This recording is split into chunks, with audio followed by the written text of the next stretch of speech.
What's unique about this particular production of Love's Labour's Lost? Who wants to begin? Well, that's a very good question. I think that's been asked many times. Michael has directed this play a number of times, and so, you know, the question can always arise. Why again? Why now?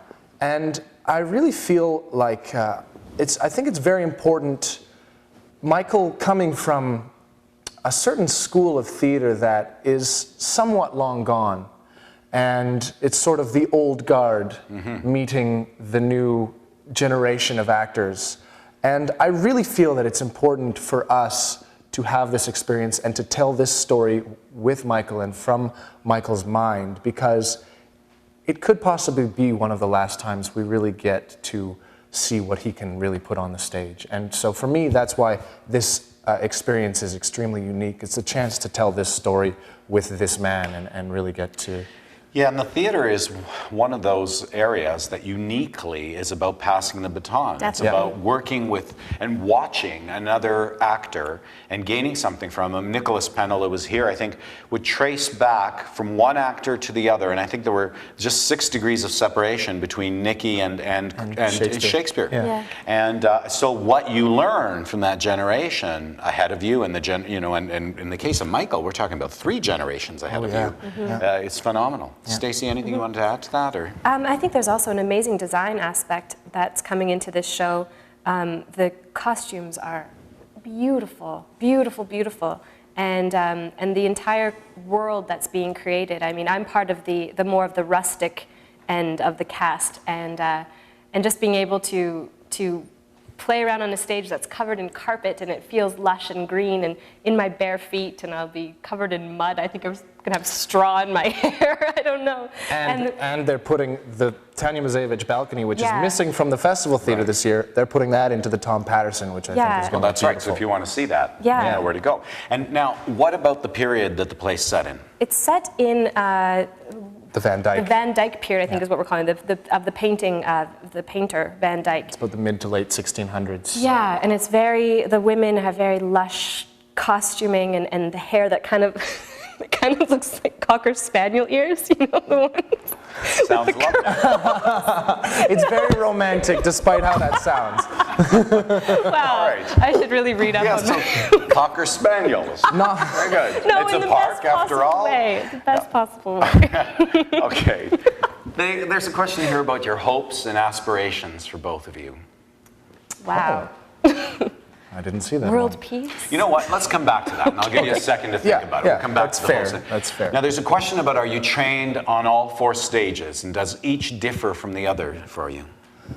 Yes, I think there's a vast difference between all 4 stages. We spent the majority of our time in a rehearsal hall that was based on the festival stage. And so learning those angles and the way to play on that stage was the vast majority of our training. But we did spend time on the Avon stage, we spent time in the Tom Patterson, we spent time in the studio, and it was astonishing how different it is, and what different techniques you need to use, and what different points of focus you have to have. It's a pretty unique thing about the festival, I think. Especially going from the festival stage or the Tom Patterson. We did spend almost a week on the Tom Patterson stage doing some voice training and things like that.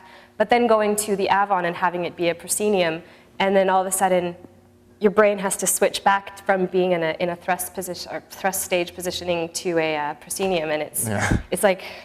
And why is that difficult? Because the audience is... Because the audience is flat on. They're not on all sides of you.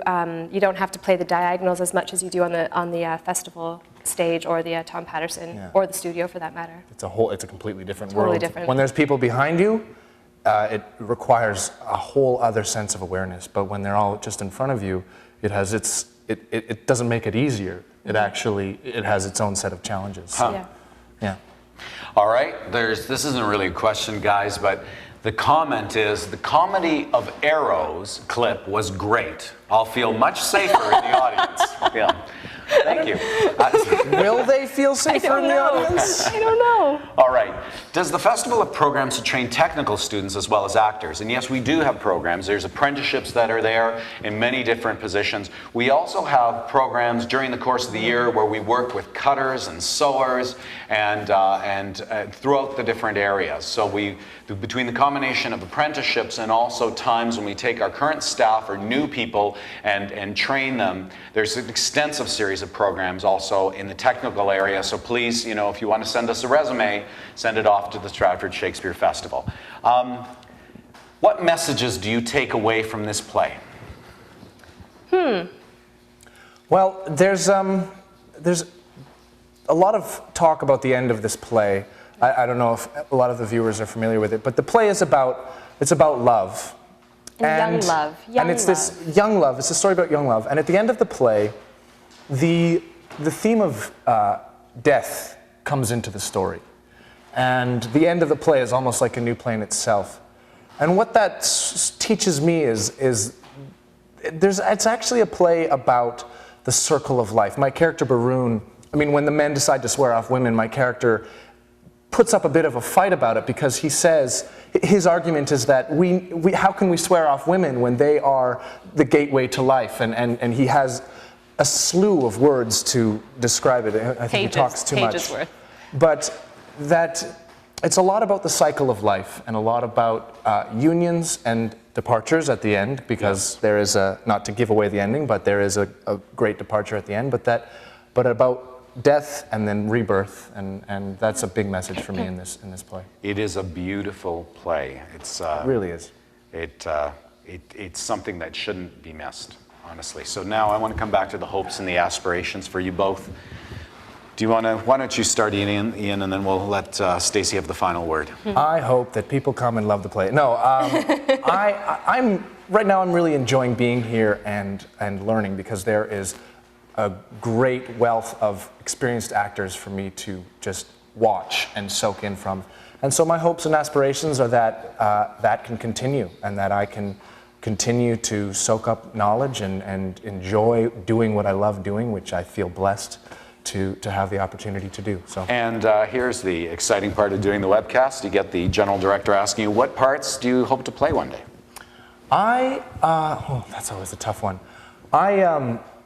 I really love the play The Winter's Tale, and although it's a long way away from me, the role of Leontes in The Winter's Tale, I'm way too young to play it now, but then there's, I wouldn't mind doing something in Titus Andronicus, like Saturnine or Lucius or something like that. So Ian, you want to play a man who is so jealous he eventually has his wife killed and his son dies, or you want to play characters that are murdering? The words, Antoni. He says some of the most beautiful things. All right, how about for you, Stacie? Tell us about your hopes, your aspirations, parts you'd like to play. Let's see. More along lines of Ian, I would just love to be able to carry on doing what I'm doing for as long as humanly possible, and seeing the artists that I'm working with, the senior artists that we're working with now, knowing that there is an amazing longevity to one's career that can be had. And I would love to play Hermia one day in Midsummer Night's Dream. I think she's just a firecracker. And then maybe in some years to come, I would love to play Emilia in Othello. It's one of my favorite parts. Hotspur. This is my time, Ian. Sorry. Okay, we're going to stop now because you can see bickering is ensuing. I want to thank you both very, very much. Thank you for joining us. Thank you. Please join us again next week. Next week, we're going to go backstage, have a look at Hamlet. We're also going to have Ben Carlson, our astounding young Hamlet, with us and interviewed, and you'll have a chance to ask lots of questions. Again, thank you for doing this. Tell your friends, and we'll see you, we hope, this summer at the Stratford Shakespeare Festival. Thank you. Hi, Mom. Bye.